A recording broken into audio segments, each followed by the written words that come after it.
Life is a time pass, क्या फर्क पड़ता है, कोई दिक्कत नहीं, पता नहीं, जो थारी राय सो मारी राय, nothing to do no way to go, देखो सुनो मत बोलो, whenever whatever you are, be 100% Karnataka, किसी को आओ मत कहो, किसी को जाओ मत कहो, ना कुछ पाना ना कुछ खोना, who asked you live at zero complex level, mostly be happy.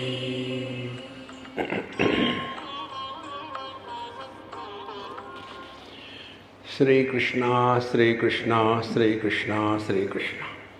गुरुर्ब्रह्मा गुरुर्विष्णुः गुरुर्देवो महेश्वरः, गुरु साक्षात् परं ब्रह्म, तस्मै श्री गुरवे नमः, तस्मै श्री गुरवे नमः। संस्कृत भाषा में अनेक प्रत्यय है, प्रीफिक्सेस और सफिक्सेस। उसमें एक है क। ये क लगाने के बाद शब्द के अर्थ में परिवर्तन नहीं होता, केवल वो छंद पूरा करने के लिए लगाना पड़ता है। जैसे बाल माने बच्चा, बालक माने बच्चा। उसी प्रकार से नर और नरक कोई फर्क नहीं है।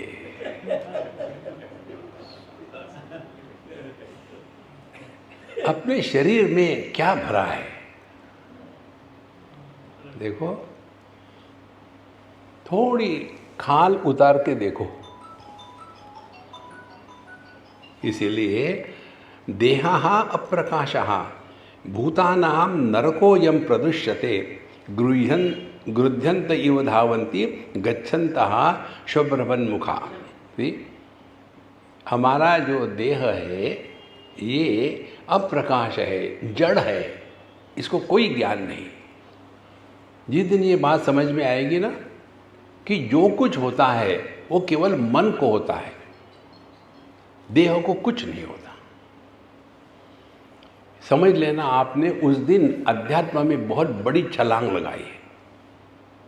देखो, और इसके करने के लिए कुछ विशेष साधना नहीं करनी पड़ती, थोड़ा सूक्ष्मता से अपने अनुभूतियों का विश्लेषण करके सीखना है। इसको कहते हैं सेल्फ डिस्कवरी। जैसे साइंटिफिक डिस्कवरी होती है, साइंस या साइंटिस्ट प्रकृति के नियमों का निर्माण नहीं करते। प्रकृति में जो नियम है वो अज्ञान के नीचे ढके हुए हैं, उन अज्ञान को निकाल करके हमारे सामने प्रस्तुत करते हैं। क्या न्यूटनानंद महाराज के पहले यह लॉ ऑफ ग्रेविटी नहीं था? पहले भी था, लेकिन जब तक कि अंग्रेजी ठप्पा नहीं लगता तब तक हम स्वीकार कहाँ करते हैं।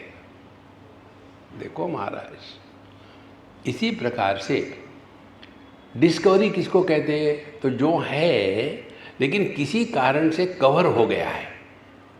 कई बार हम लोगों का अनुभव है नहीं, हाथ में ही चाबी होती है, ढूंढते रहते कहाँ रख दी कहाँ रख दी कहाँ रख दी। तो जब पता चलता है वही उसी हाथ को सर पे मारते, बताने में बहुत भूलता हूँ और ठोक जाते, अरे राम हाथ में ही है।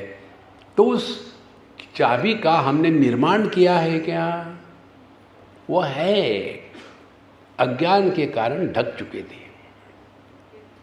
इसी प्रकार से हमने अपने को जो देह माना है, ये देह जड़ है, इसलिए कहते हैं कि अप्रकाशो ही भूतानां देहा। तो देह में फिर ये चेतना कैसे प्रकट होती है? देखो, बहुत सूक्ष्म विषय, ध्यान से सुनना।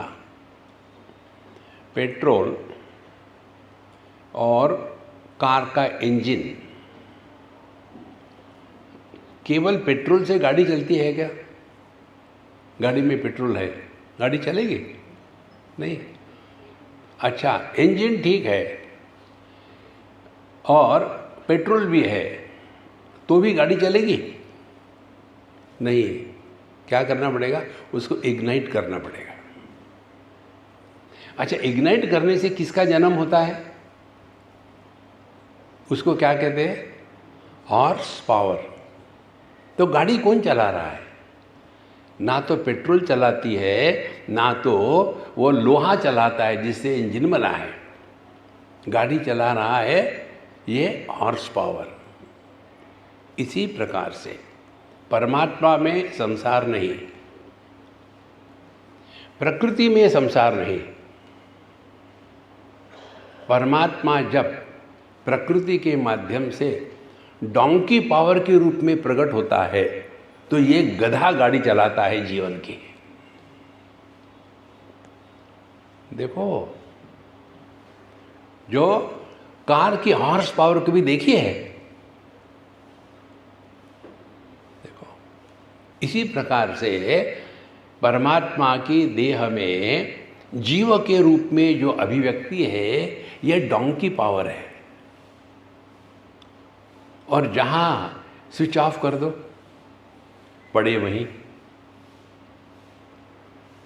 कितनी सिंपल बात है। तो देह, इसका ज्ञान से कोई संबंध नहीं, लेकिन पूरा जीवन देहात्म भाव से ही चलते हैं। इसीलिए देहा अप्रकाशः भूतानां और नरकोयम प्रदृश्यते, कि हमारा पूरा जीवन इसी देह के लिए, living as the body for the body on everybody. पूरे जीवन में हमको यदि लिखना है, अपने बारे में बोलना है, तो क्या कहेंगे हम लोग? जितने भी लोग लिखते हैं ना ऑटोबायोग्राफी, किसके लिखते हैं? इस देह की। इतनी तारीख को मैं पैदा हुआ था, किसी ने कह दिया, मान लिया, और फिर मैं ऊंचे ऊपर बढ़ने लग गया। फिर मैंने ये किया, फिर वो किया, फिर मुझे अच्छी जगह मिल गई, फिर मैंने देश की सेवा करी और मर गया। कौन कह रहा है? देहात्म भाव को सत्य मानने वाला मूर्ख। देखो महाराज, कितनी महत्व की बात है।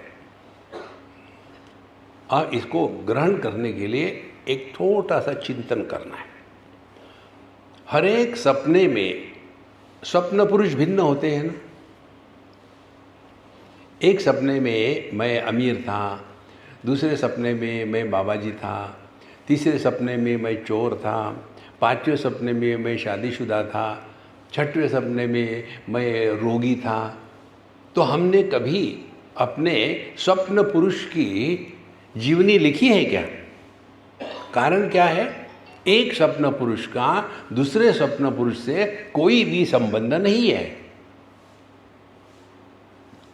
इसी प्रकार से हर एक जागृत अवस्था में जागृत पुरुष भिन्न होते हैं, वही नहीं होता। चिंतन करो महाराज। तो ये जो मैं बनता है, मैं, इसी को जीव कहते हैं। ये मैं कैसे पैदा होता है? देखो, अभी जो हमको ये माला पहनाते हैं ना, मैं इसीलिए निकाल देता हूँ, बोझा होता है ना माला का।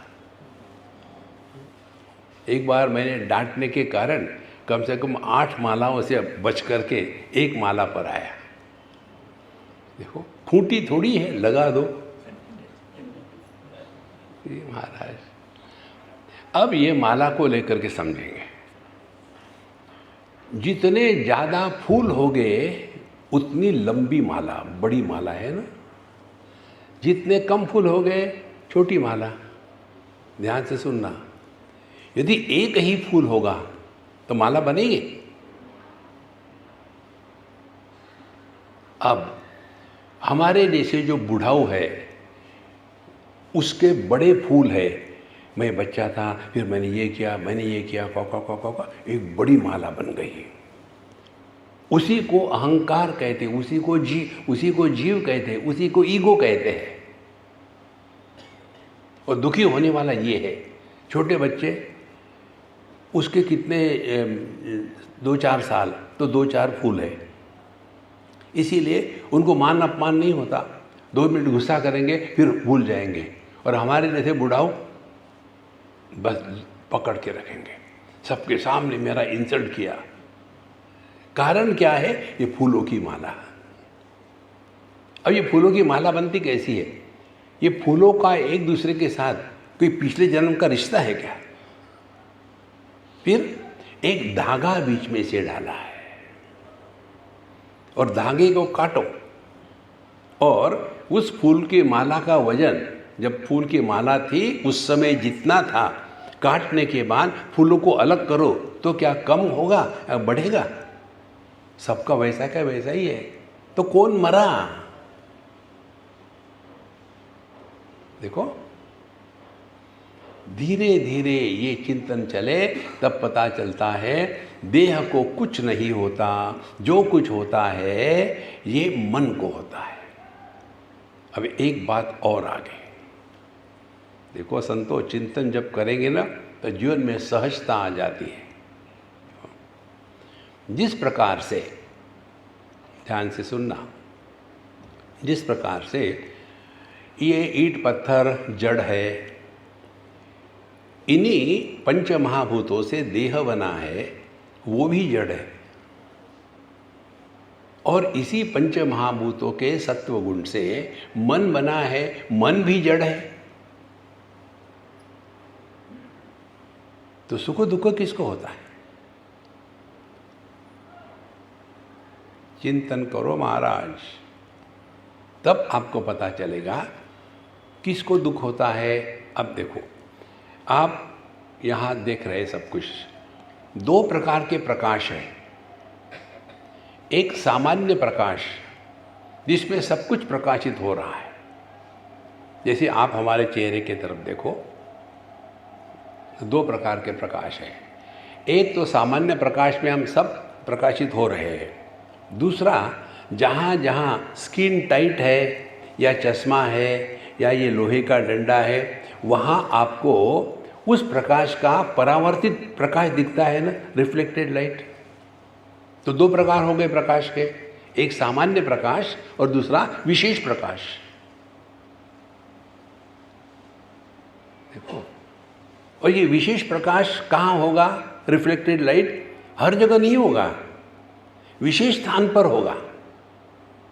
आप दीवार के सामने खड़े रहो तो आपका प्रतिबिंब नहीं दिखेगा, दर्पण के सामने दिखेगा। दोनों जड़ ही है ना, दीवार भी जड़ है और दर्पण भी जड़ है। इसी प्रकार से प्रकृति जड़ है, लेकिन उस प्रकृति में मन ऐसी वस्तु है कि जिसमें चैतन्य का प्रकाश चिदाभास के रूप में पड़ता है। तो चिदाभास युक्त मन को कहते हैं ईगो या जीव या मैं। देखो, इसको हम नहीं जानते, इसी को जानना चाहिए। इसके लिए सब प्रपंच है। देखो, और मन में भी चैतन्य का प्रकाश चिदाभास के रूप में कहाँ पड़ेगा? जहाँ मन में कोई विशेषता होगी। देखो, अभी वही एग्जाम्पल, चेहरा, समान चेहरा है, लेकिन जहाँ कहीं टाइट स्किन है, यहाँ समझो, या सर के ऊपर में आपको जैसे एंगल से दिखता है नाक या कान, वहाँ प्रकाश परावर्तित होता है, रिफ्लेक्ट होता है। देखो, इसी प्रकार से इस मन में भी 2 बातें हैं। पहली बात, मन विषयों को प्रकाशित करता है, ये लाल है, नीला है, ये हरा है, ये पीला है, हो गया। तो प्रकाशित तो कर दिए, सामान्य प्रकाश है। विशेषता क्या है? मुझे नीला अच्छा लगता है, ये पीला अच्छा नहीं लगता। ये कौन कह रहा है? ये वो कह रहा है कि जहाँ इस मन ने उस विषय को ग्रहण किया, वहाँ वृत्ति निर्माण हो गई, और उस वृत्ति में उस चैतन्य का प्रकाश चिदाभास के रूप में जब पड़ता है, तो वहाँ एक मय पैदा हो जाता है थोड़े क्षण के लिए। उसी के कारण मन में संस्कार निर्माण होते हैं। और संस्कार केवल दो प्रकार के हैं, राग और द्वेष। तीसरा कोई संस्कार नहीं है। और जब हम जीवन जी रहे हैं तो किसके प्रभाव में आके जी रहे हैं? हम जी रहे हैं राग द्वेष के प्रभाव में आकर के। तो जब तक कि हम इन सब चीज़ों को समझेंगे नहीं, तब तक के बस हरे राम रोते रहो जिंदगी भर। देखो संतो, इसीलिए देहः अप्रकाशः भूतानां नारकोयम प्रदृश्यते। इसीलिए हमको ये स्पष्ट समझना है, देह तो एक गाड़ी में बैठो, ठीक है, रखो अच्छी तरह से, वही सब कुछ नहीं है।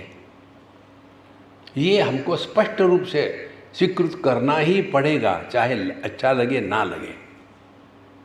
देखो, एक हमारे मित्र को खाने को बुलाया, खाना खोना खा लिया, फिर कहते स्वामी जी हमारी बा, गुजरातियों में दादी माँ को बा कहते हैं, हमारी बा बीमार है, आप उनको आशीर्वाद दीजिए। फ्री में कुछ नहीं मिलता इस दुनिया में, पहले खाना खिलवाया फिर आशीर्वाद दिलवा रहे। फिर हम भी कच्चे गुरु के चेले नहीं। फिर हम वहाँ गए और फिर वहाँ वो कोमा में पड़ी हुई थी। वहाँ एक नर्स थी, मैंने उससे बात शुरू कर दिया। हमने कहा अम्मा ठीक ठाक चल रहा है ना, आपको ये लोग ठीक से पैसे दे रहे हैं कि नहीं? हाँ दे रहे हैं महाराज जी। हमने कहा मैं भगवान से प्रार्थना करता हूँ जब तक तुमको दूसरी अपॉइंटमेंट नहीं मिलती तब तक जारी रखो। मैं उससे बात कर रहा, उतने में ही आगे देखने के लिए मैं कैसा आशीर्वाद देता हूँ। मैं भी नाटकी हूँ। फिर उसका हाथ लिया मैंने, नर्स का नहीं, वो बुढ़ाऊ का, उस बुढ़ाऊ का हाथ लिया अपने हाथ में, और मानो मैं उसको किस कर रहा हूँ अपने हाथ को, और फिर नाटक शुरू कर दिया। Who can challenge what I am doing? उसके पश्चात सब कुछ हो गया। फिर तीसरे दिन वो सज्जन आए सत्संग में।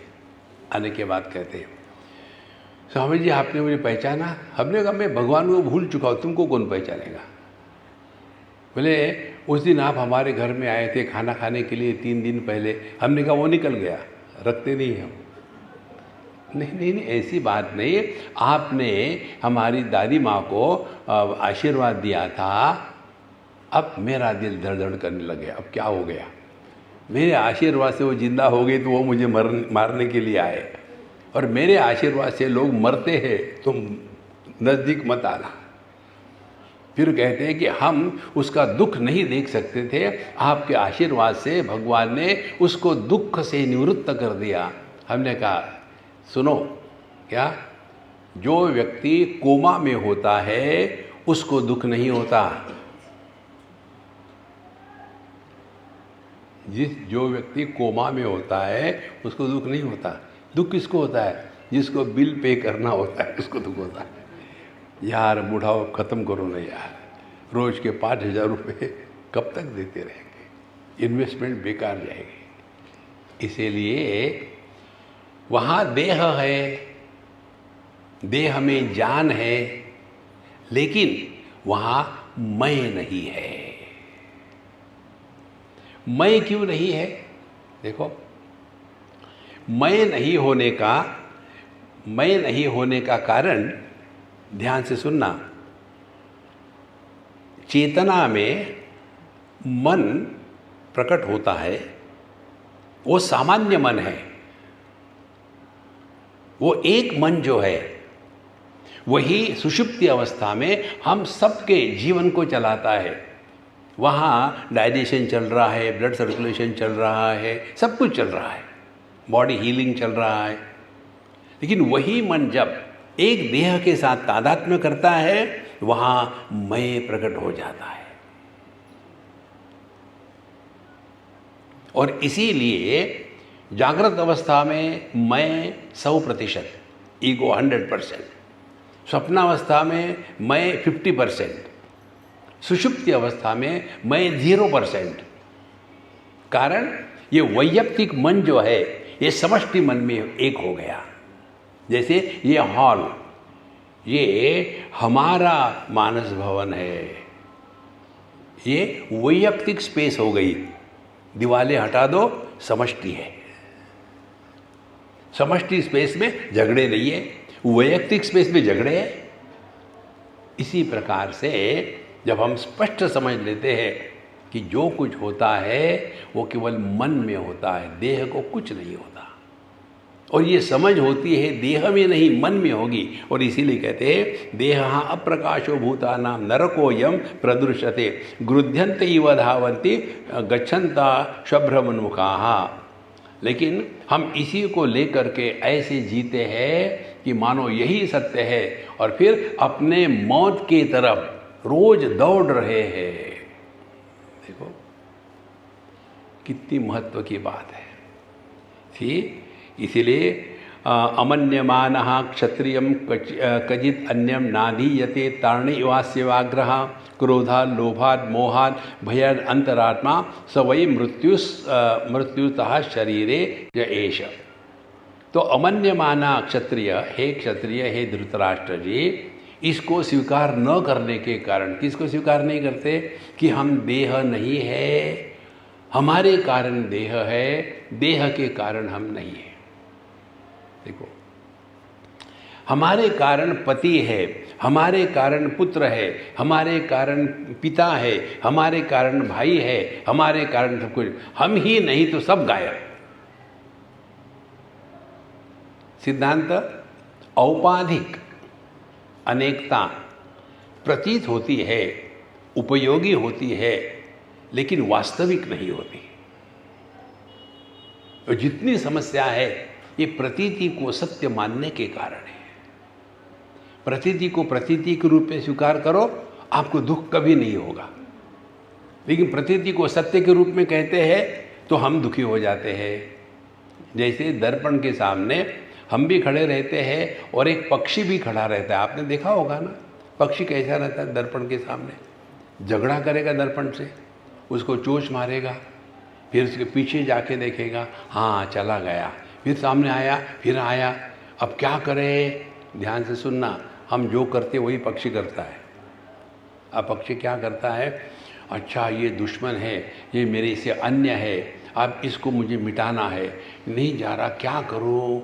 तो फिर शुरू करता है, मुझे अब कर्मयोग करने दो। खूब कर्मयोग करता है, फिर भी वहाँ के वहाँ है। उसके बाद फिर वो योगा करता है, दुनिया भर के आसन करेगा, आंखें खोल के देखेगा, अरे राम वो वही है। फिर प्राणायाम करेगा, फिर देखेगा, अरे वही है, जाता नहीं है। और खूब दान धर्म करेगा, लेकिन वो जाता नहीं। गुस्से गुस्से में फिर वो इतना जोर से मारने लग जाता है दर्पण को कि दर्पण टूट गया, और वहाँ अनेक दर्पण निर्माण हो गए। अरे राम, ये तो और आ गए मुझे मारने के लिए। ये जो परिस्थिति उस पक्षी की है, वो हमारी सबकी परिस्थिति है।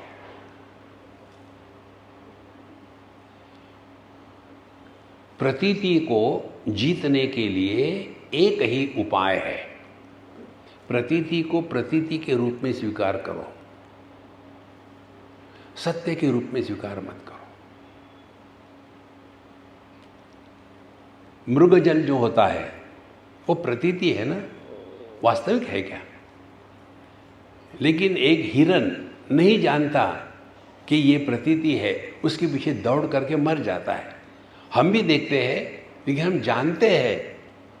और जब हमने किसी को ये प्रतीति है, मिथ्या है, इसको स्वीकार कर लिया तो उसके बाद हमारी क्या रिएक्शन होगी, इंटरेक्शन होगी। पहली इंटरेक्शन, उसको लेकर के हम परेशान नहीं होंगे।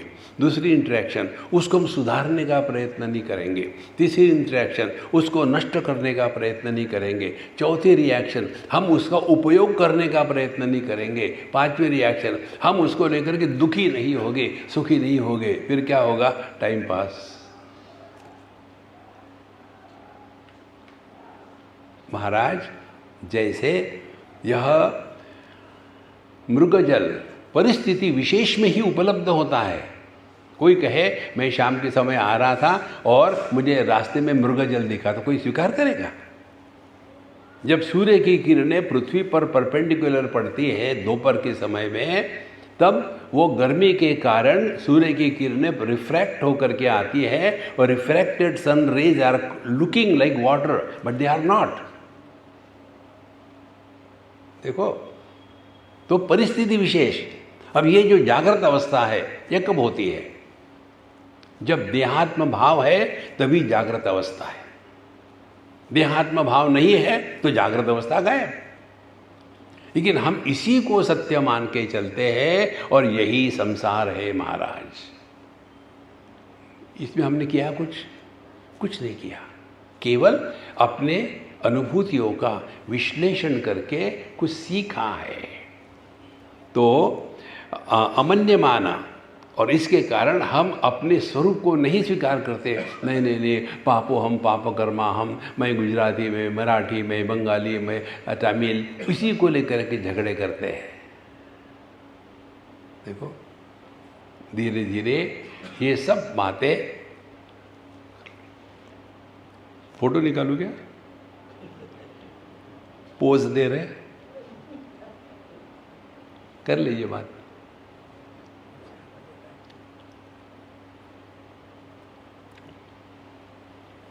उनको जाना है तो जाने दो, मुझे समझ में आ गया। तो अमन्यमानः, तो हम जब अपने स्वरूप को स्वीकार नहीं करते तो कचित अन्यम नाधीयते, और ऐसे जो है वो शास्त्रों अधीयते, वो अपने शास्त्रों का अध्ययन नहीं करते। उनकी आध्यात्मिक साधना क्या है?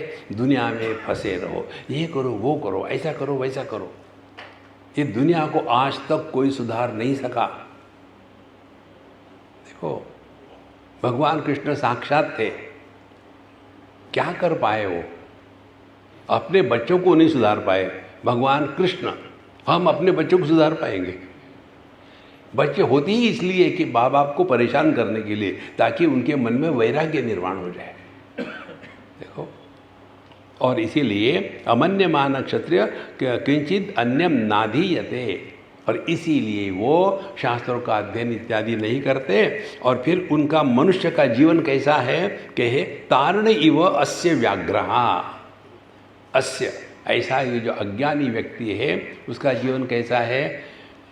घास का शेर बनाया हो, दिखने के लिए तो शेर है लेकिन उसमें कोई जान है? इसी प्रकार से हम कहने के लिए तो मनुष्य है, लेकिन आहार निद्रा भय मैथुनंच, केवल ये हमने ये 4 ही बातें करी, खाओ सो और डर डर की जियो और बच्चे पैदा करो। तो ये भगवान अपनी गलती सुधारेगा कि बेटा तुम्हारी गलती नहीं है, मैंने तुमको यहाँ भेजा मनुष्य के रूप में, गो बैक। देखो, इसीलिए न अधीयते तारण इवास्य व्याघ्रः। और फिर उसके बाद क्या होगा? क्रोध, लोभ, मोह, भय अंतरात्मा।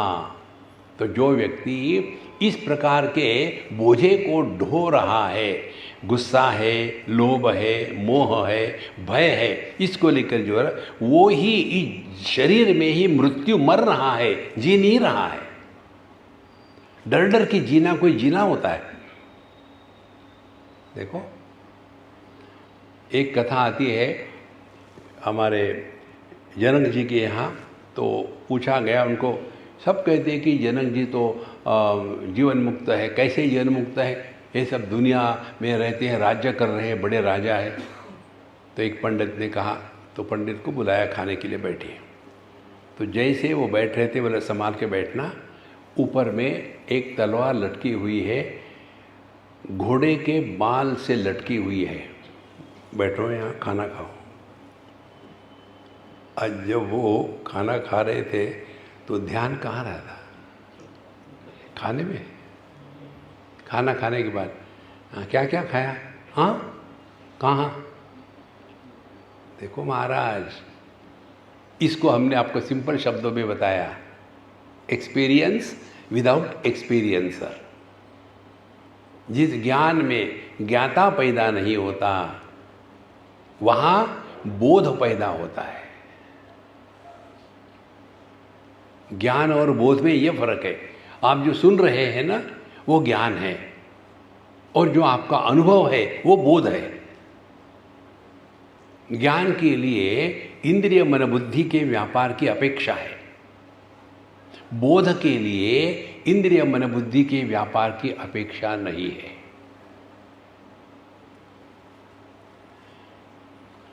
यहाँ अभी ठंडा है, कैसे जाना? हमारे स्किन से जाना। अच्छा, यहाँ प्रकाश है, कैसे जाना? आँखों से जाना।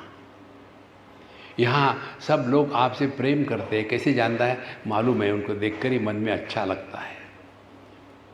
आपको ये समझ में आया? हाँ, समझ में आया। कैसे जाना? बुद्धि से।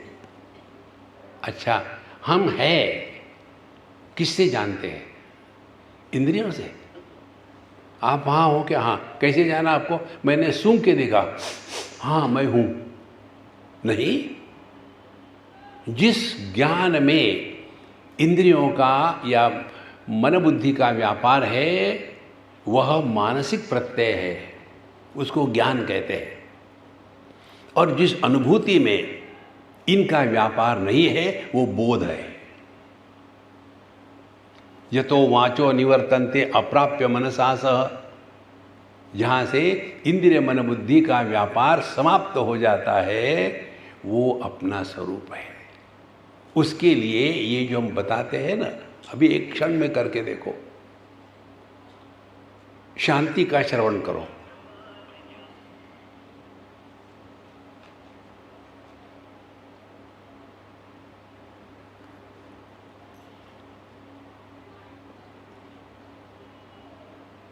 अब क्या हो रहा है?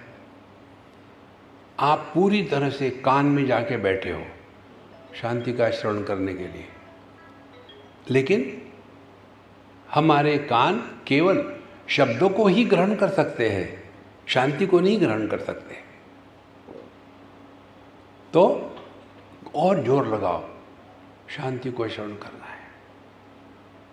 तो जितना आप सूक्ष्म होगे उतना आपको वो शब्द जो कभी सुनते भी नहीं वो भी सुनने शुरू हो जाएंगे। और जब ये बात समझ में आती है कि वो अनुभव जिसमें शब्द के अभाव का ग्रहण होता है वो हम है, हमारा अभाव नहीं है। हम तो है शब्द के होना न होना दोनों को जानते हैं, इसीलिए हम भाव अभाव के परे है।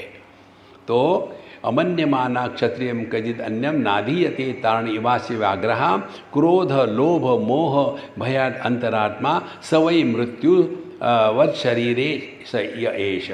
तो वो अपने देह में मृत्यु ही जी रहा है। देखो, इसीलिए संतो शास्त्र के वेदांत के अध्ययन के लिए हमारे यहाँ स्पष्ट बताते हैं, साधन चतुष्टय संपन्न अधिकारिणाम अयम तत्वबोधः विधीयते। जब तक के विवेक वैराग्य शम दम उपरति श्रद्धा तितिक्षा समाधान और मुमुक्षुत्व यह साधन चतुष्टय संपन्नता नहीं होगी, तब तक कि हम इसके द्वारा कोई लाभ तो पाएंगे ही नहीं, इसको सुनने की भी इच्छा नहीं होती।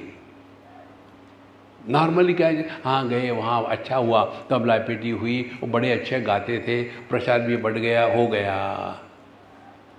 देखो महाराज,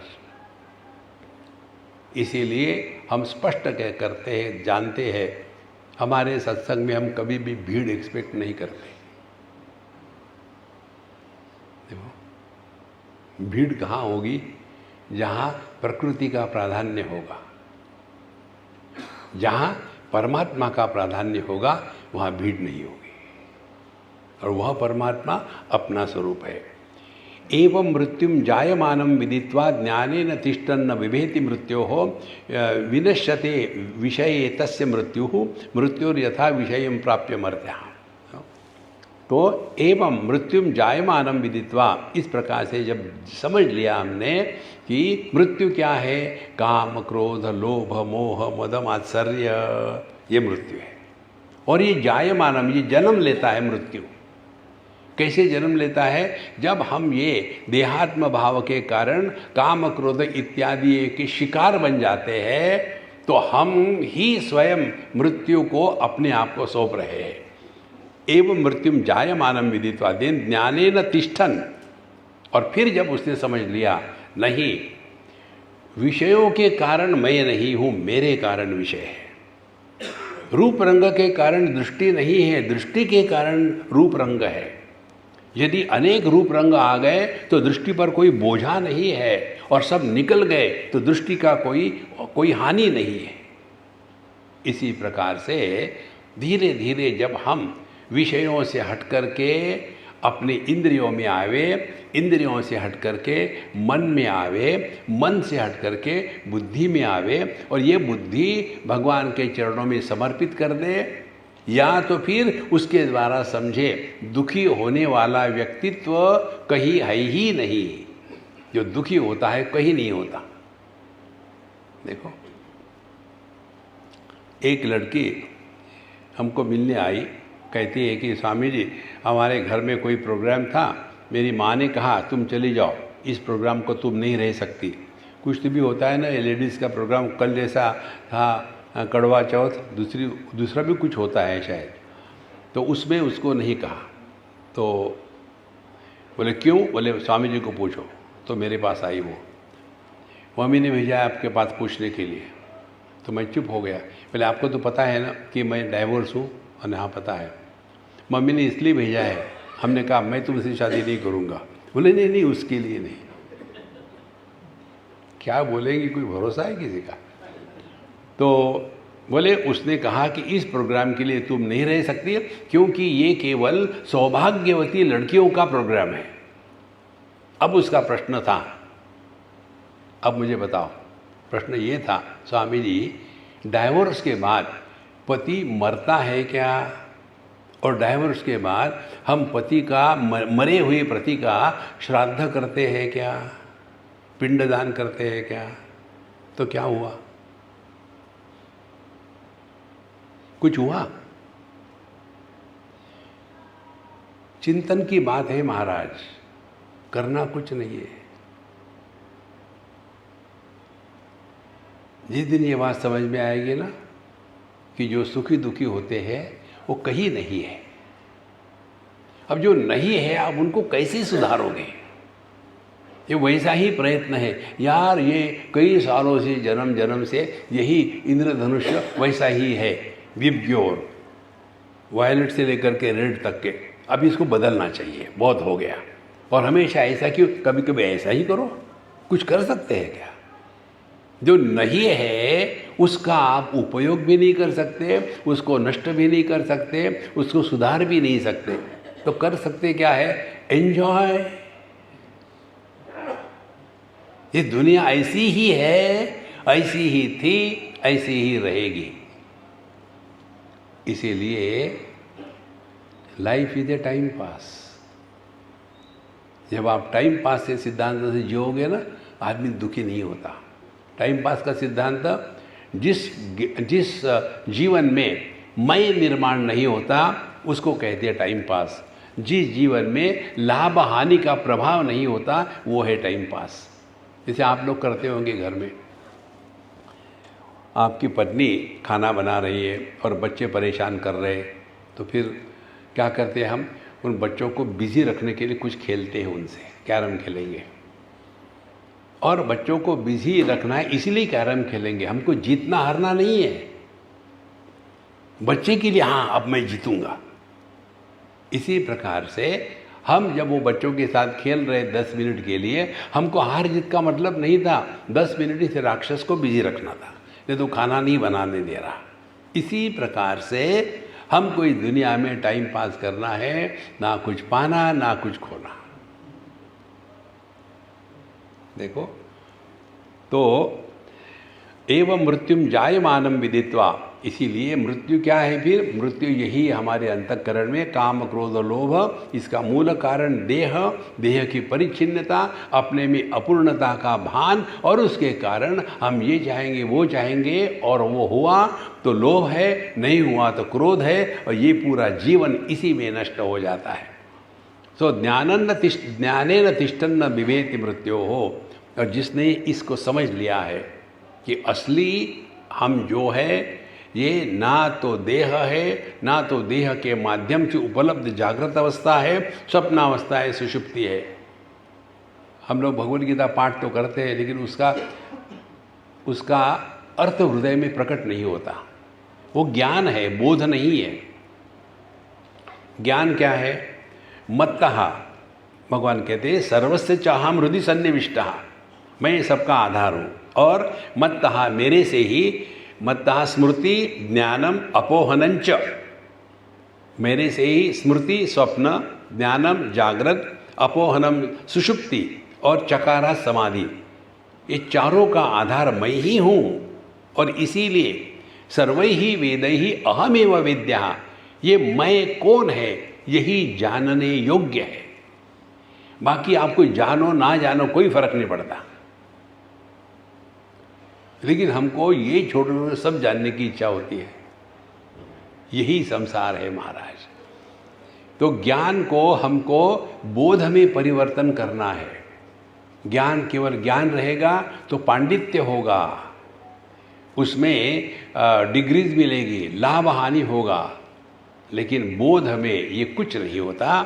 तो विनश्यते विषये तस्य मृत्यु, और फिर उसके जीवन में विषयों के प्रति ये जो काम क्रोध के कारण जो मृत्यु आती है वो नष्ट हो जाएगी। और मृत्यु यथा विषयम प्राप्य मर्त्यः, जिस प्रकार से एक साधारण व्यक्ति जीवन में मरता है और पैदा होता है, इसी प्रकार से यह ज्ञानी के जीवन में मृत्यु मर जाता है। कितनी बड़ी बात है, मृत्यु मर जाता है।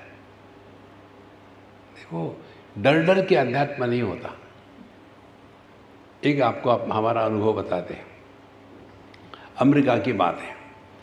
हम कहीं थे किसी ओपन ग्राउंड में, तो एक वहाँ पादरी आया, आकर के हमारे पास आया, गाड़ी खराब खड़ी करके पूछता है क्या आप भारतीय है? मैंने कहा हाँ। कोई ऑब्जेक्शन है क्या? बोले नहीं। बोले are you Hindu? I said of course I am Hindu. Any problem? Do you believe in Jesus? I said no, I believe in Lord Jesus. Is not your pal Jesus? Okay, you believe in Lord Jesus? Yes. Then you are a Christian? I said yes.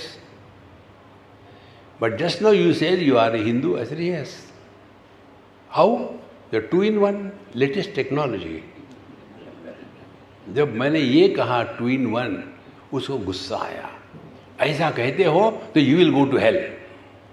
तो मैंने पूछा excuse me, where will you go? If you are going to heaven I will prefer hell. किसको डरा रहे हैं? नायमात्मा डरपोके न लभ्या, उपनिषद का है ये। नायमात्मा बलहीने न लभ्या। जो डर डर के चलते हैं उनका, चाहे भक्त हो या वेदांत हो, जो डर के जीते हैं, ना तो भगवान के भक्त है ना तो वो वेदांती है। देखो महाराज, भगवान के भक्त होकर के डरना ये भगवान का अपमान है। इसीलिए विनश्यते विषये तस्य मृत्यु, तो उसको विषयों के प्रति जो ये मृत्यु है, काम क्रोध लोभ मोह इत्यादि, वो हमेशा के लिए नष्ट हो जाते हैं। और फिर जिस प्रकार से ये मूर्ख लोग विषयों में तड़प करके जीते हैं, उसी में वो मर जाते हैं।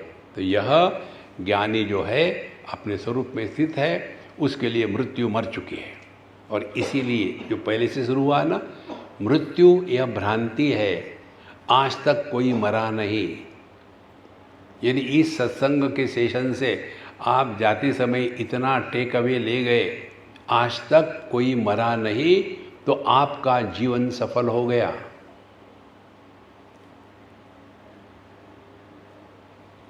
मरने भी नहीं देते। देखो महाराज, मृत्यु असंभव है।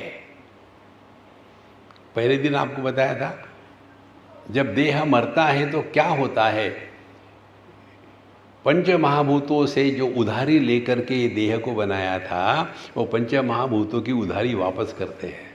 तो कौन मरा? जब लोन वापस करते हैं तो वो नुकसान होता है क्या? देखो, धीरे धीरे ये बात समझ में आती है। और इसीलिए, और जीव क्या है? जीव मन है। तो जब जीव मरेगा तो क्या होगा? जैसे पंच महाभूतों के तमोगुण से स्थूल देह बना है, उसी प्रकार से पंच महाभूतों के सत्वगुण से मन बना है। और यह जब मन माने जीव जब मर जाता है तो क्या हो गया? यह जीव फिर वापस चला गया चैतन्य में। कौन मरा? देखो, ये अत्यंत सूक्ष्म और आवश्यक बातें हैं अध्यात्म के क्षेत्र में। एक एक्सपेरिमेंट करके देखो आप। हमने किया था एक्सपेरिमेंट। दर्पण के सामने, समझो ये दर्पण है, इसके सामने एक मोमबत्ती रखो, तो होगा क्या? दर्पण में मोमबत्ती का प्रतिबिंब पड़ेगा। जितना दूर होगा उतना ही दूर दिखेगा, लेकिन होगा नहीं। दर्पण तो कितना पतला होता है, और हमने रखा है 2 फुट अंतर पर, तो वो इतना 2 फुट कैसा दिखता है? दिखता है लेकिन होता नहीं ना। फिर धीरे धीरे आपने मोमबत्ती को दर्पण के पास ले आए, इतने ले आए कि मोमबत्ती की जो फ्लेम है, ज्योति, और दर्पण में जो प्रतिबिंब है, वो इतने नज़दीक आ गए। तो क्या होगा? गर्मी से, ध्यान से सुनना, गर्मी से वो दर्पण क्यों बनता है? क्योंकि कांच के पीछे मर्क्यूरी ऑक्साइड को पेंट किया जाता है, इसके कारण उसको दर्पण कहते हैं। तो ये गर्मी के कारण उस एरिया की जो मर्क्यूरी ऑक्साइड की लेयर है वो पिघल जाएगी। वो पिघल जाएगी तो अब प्रश्न ये है, वो प्रतिबिंब कहाँ गया?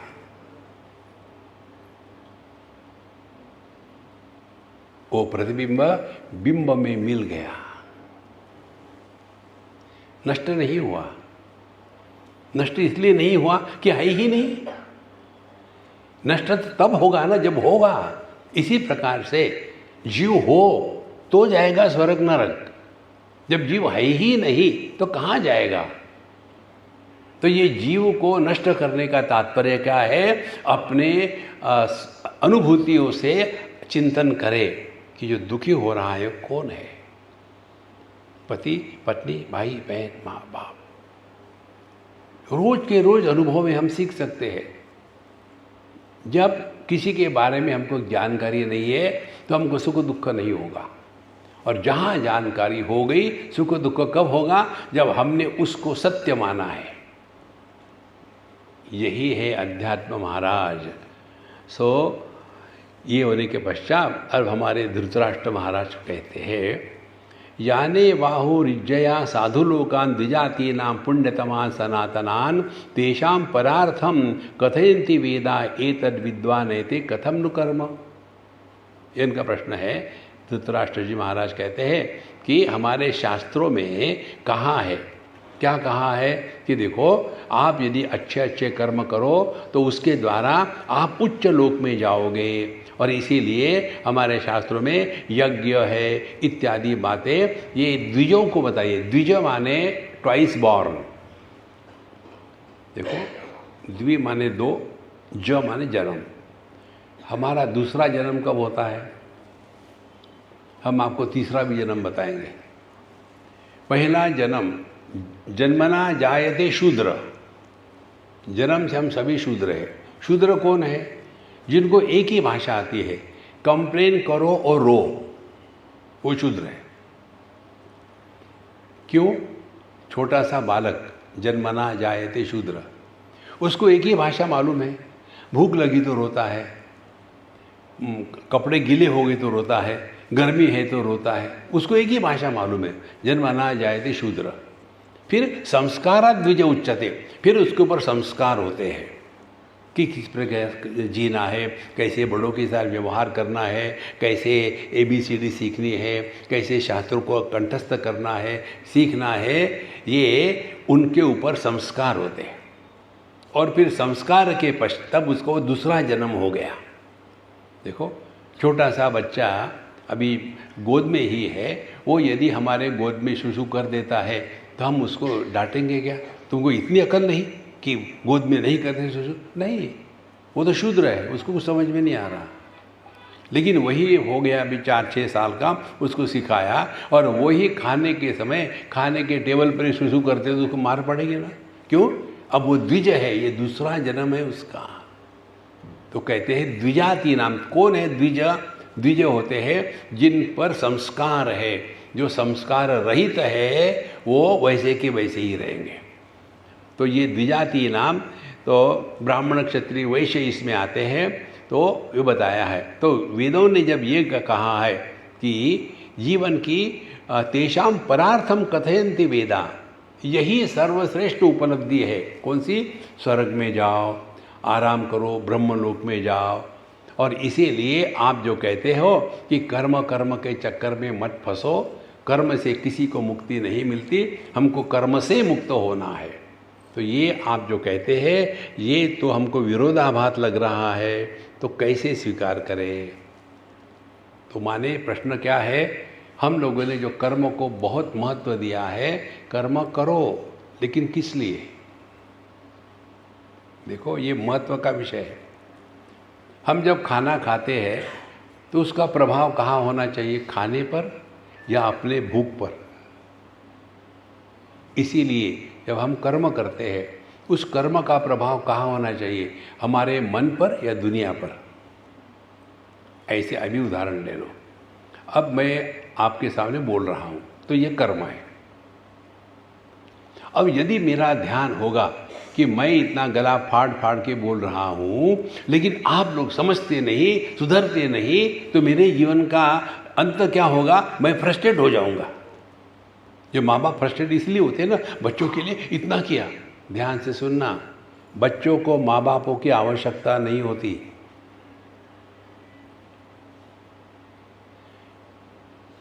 जब विवाह के बाद 1-2-4 साल हो गए, बच्चे नहीं हुए, तो यहाँ से वहाँ दौड़ लगाते हैं।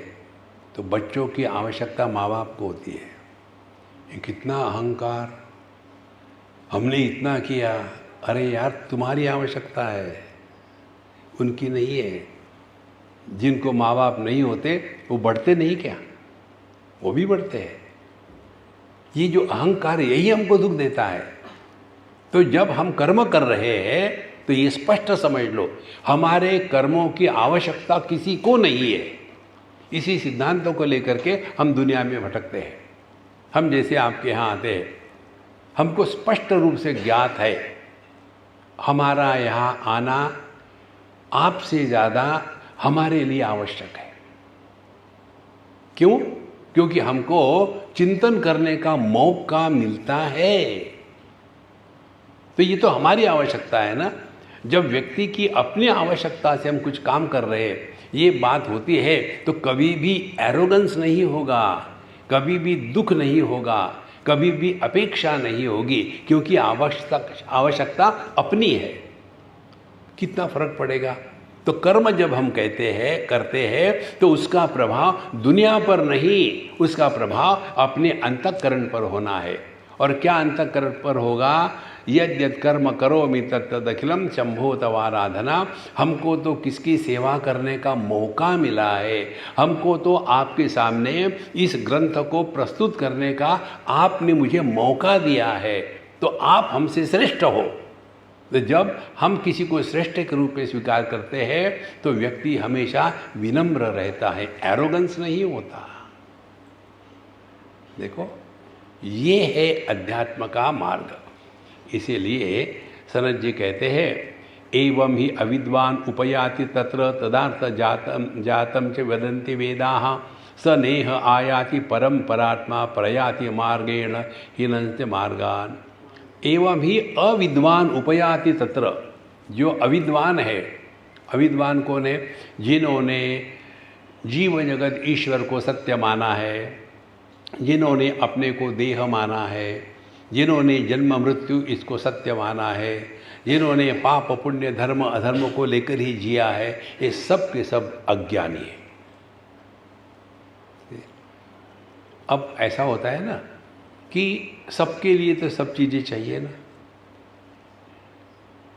तो अज्ञानी जो है, जिन्होंने देह को माना है, उनके लिए एवं ही अविद्वान उपयाति तत्र, तो जिनको जिनको कर्म में ज़्यादा आकर्षण है, वो कभी भी आत्मचिंतन नहीं कर सकते।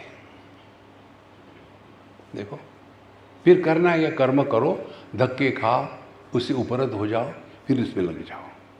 इसीलिए हम स्पष्ट कहते हैं, जवान लड़कों लड़कियों को उपदेश करने की कोई आवश्यकता नहीं, उनको अपना जीवन जीने दो। आवश्यकता है हमारे जैसे बुढ़ाओं को। जवानी में तो समय निकल जाता है, जो भी करो आप, समय निकल जाता है। अब बूढ़े हो गए हैं, अब जाऊं तो जाऊं कहाँ? चलो मानस में जाके बैठते। तो अध्यात्म की आवश्यकता किसको है? जवान लड़के लड़कियों को नहीं है। इसीलिए हम कभी भी बच्चों को कुछ उपदेश नहीं करते।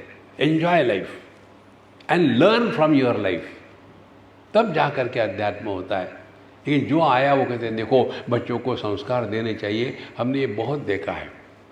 एक हमारे मित्र है, अमेरिका में थे, आजकल वापस आ गए।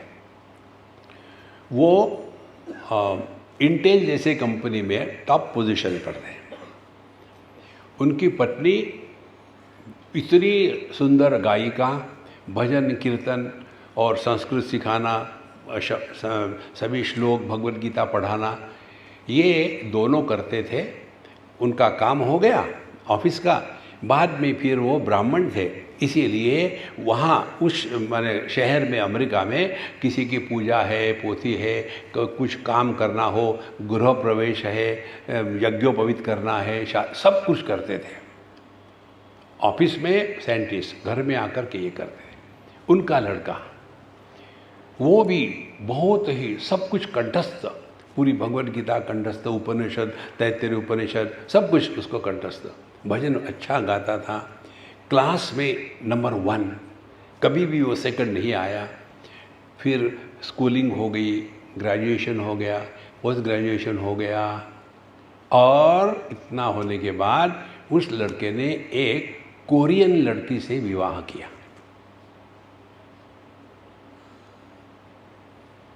और फिर ये दो हम बच्चों को संस्कार देते हैं, वापस आ गए भारत में आकर के। अब हमको यहाँ शांति मिली है। बताओ, हर एक व्यक्ति अपना जीपीएस लेकर के आता है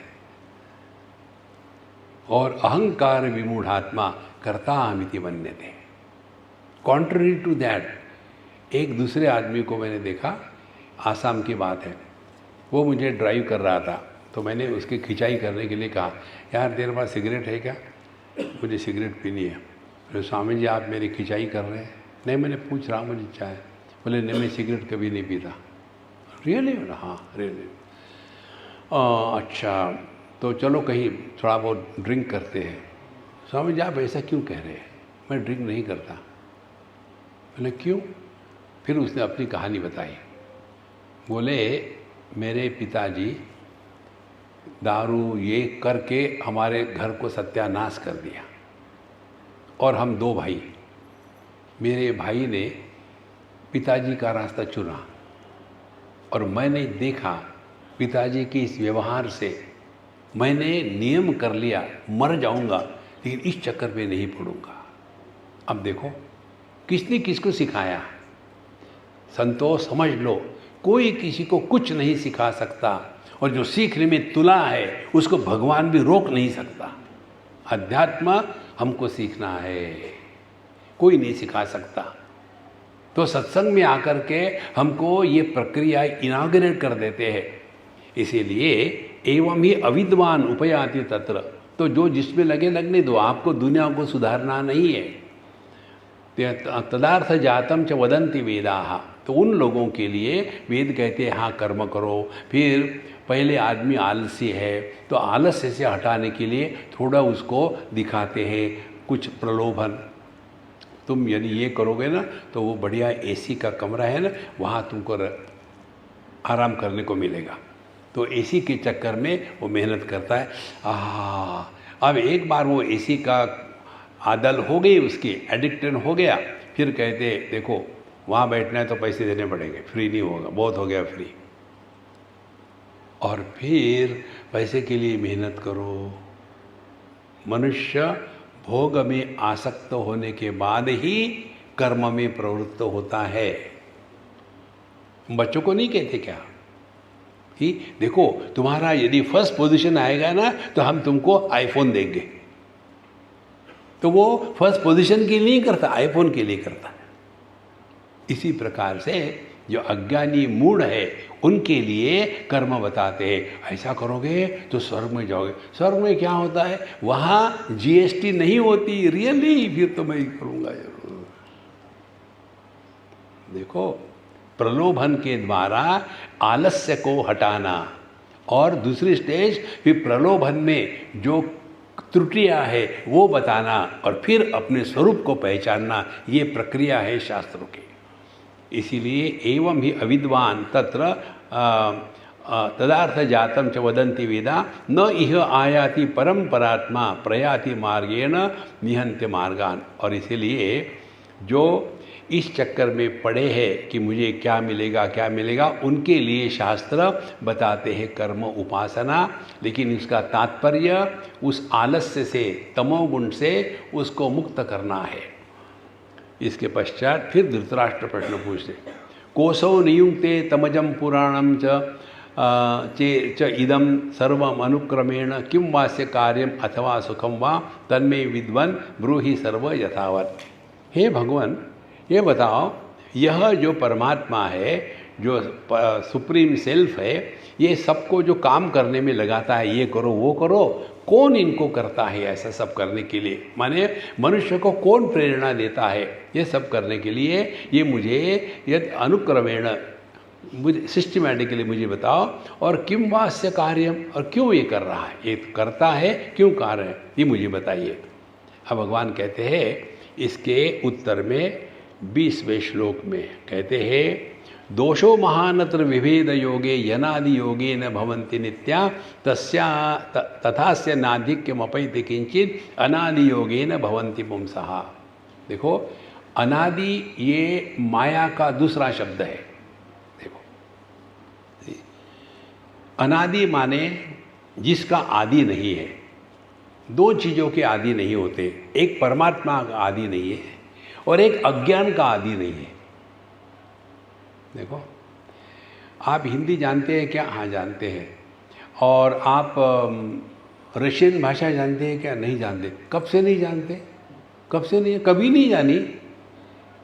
तो जिस प्रकार से सत्य का आदि नहीं होता, अनादि है, उसी प्रकार से अज्ञान का भी आदि नहीं होता। तो अनादि इस अज्ञान को भी कहते हैं। तो यहाँ बताते हैं, दोषो महानत्र विभेद योगे, इसका मूल कारण ये है कि हमने द्वैत को सत्य मान लिया है और अपने आप को देह स्वीकार किया है। यही दोष है। चिंतन करें, देह हमने पैदा नहीं किया, देह हमारी बात मानता नहीं, फिर भी मैं देह हूँ। देखो, इस वस्तु को मैं कहूँगा ये मेरी है। इस वस्तु के साथ मेरा संबंध एक धागे से है, और देह के साथ संबंध दो धागे से है। ये देह मेरा है और मैं देह हूँ। तो ये दो धागे का बंधन और एक धागे का बंधन, इनमें से हमको नष्ट करना है तो शुरुआत कहाँ से करनी पड़ेगी? सबकी ममता ताग बटोरी। जब तक के जगत के विषय वस्तुओं के प्रति हमारी ममता कम नहीं होती तब तक के अहंता का निराकरण नहीं हो सकता। देखो, इसीलिए दोषो महानत्र विभेद योगे, हमने अपने को अपूर्ण माना है। इसको कहते हैं उपनिषदों में विद्यते हृदय ग्रंथि छिद्यन्ते सर्व संशयाः क्षीयन्ते चास्य कर्माणि तस्मिन् दृष्टे परावरे।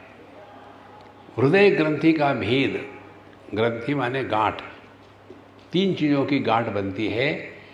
हम अविद्या, काम, कर्म, हमने अपने आप को अपूर्ण माना है, दुनिया के विषय व्यक्तियों को अन्य माना है।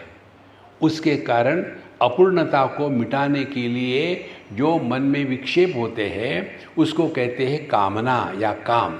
और फिर क्या काम होगा कि विषयों में हम कल्पना करते हैं कि ये लड़की मेरे लिए अच्छी होगी, मैं इससे शादी करूँगा तो सुखी होगा, इससे शादी नहीं करूँगा तो क्या जीवन है, उससे शादी करनी ही है, शादी कर लेते हैं, बाद में पछताते हैं। देखो, इसीलिए कामना का कारण 2 है, अपने को अपूर्ण मानना और अन्य में सत्यत्व का प्रतिपादन करना। देखो, अब ये मुझे हमेशा मन में प्रश्न आता है, एजुकेटेड, फ्री, इंटेलिजेंट और अच्छी पोजीशन पर है, करोड़ों कमा रहा है, ये सब होते हुए भी एक दिन उसके दिमाग में कीड़ा घुस जाता है, what A life without a wife. हो गया, उसका सत्यानाश शुरू हो गया और फिर शादी कर लेता है, फिर पछताता है, फिर कहता है what A life because of the wife. तुमने ही शुरू किया, तुमको ही अंत करना है। इसीलिए संतो, आज तक किसी की इच्छा पूरी नहीं हुई है। एक इच्छा पूरी करो तो दूसरी खड़ी हो जाती है, दूसरी खड़ी करो तो तीसरी खड़ी हो जाती है, इसका कोई अंत नहीं। इसी को कहते हैं दोषो महानत्र विभेद योगे अनादि योगे न। यही अनादि योग माने इसी माया के कारण कार्य से यह जो नित्य है इसी को हम सत्य मान कर रखते हैं। तथा से नाधिक्यम अपैति किंचित, और इसका कोई कारण नहीं है। देखो, ये कार्य कारण के परे जाना है ना, तो एक सिंपल बात है, 2 शब्दों का त्याग कर दो जीवन में, एक वाई, दूसरा हाउ, क्यों, कैसे। इन 2 शब्दों का त्याग कर दो। इस पर आपका मन प्रश्न करेगा, but why? Whole life is only wailing our life by howling at the life. Why why why why? Because the sky is too high. ऐसा ही होता है। देखो संतो, धीरे धीरे धीरे इन प्रकार से मन शांत होने लगेगा, और फिर जब मन शांत होता है, शांत मन में ही परमात्मा प्रकट होते हैं। यही साधना है। उसके लिए हमको अपने आप पर ध्यान करना है।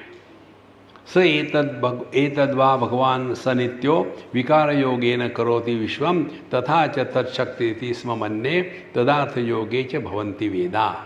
तो यही परमात्मा अपने माया शक्ति के साथ रह करके अनेक प्रकार के जीव निर्माण होते हैं, और फिर यही जीव जगत में अच्छे बुरे काम करते हैं, सुखी दुखी होते हैं, और फिर इसी परमात्मा के साथ एकत्र होकर के अपने जीवन के सभी सुख दुख का समापन करते हैं। इसको विस्तार से हम कल देखेंगे। ओम पूर्णमदः पूर्णमिदं पूर्णात् पूर्णमुदच्यते पूर्णस्य पूर्णमादाय पूर्णमेवावशिष्यते। ओम शांति शांति शांति। हरि ओम। श्री गुरुभ्यो नमः। हरि ओम।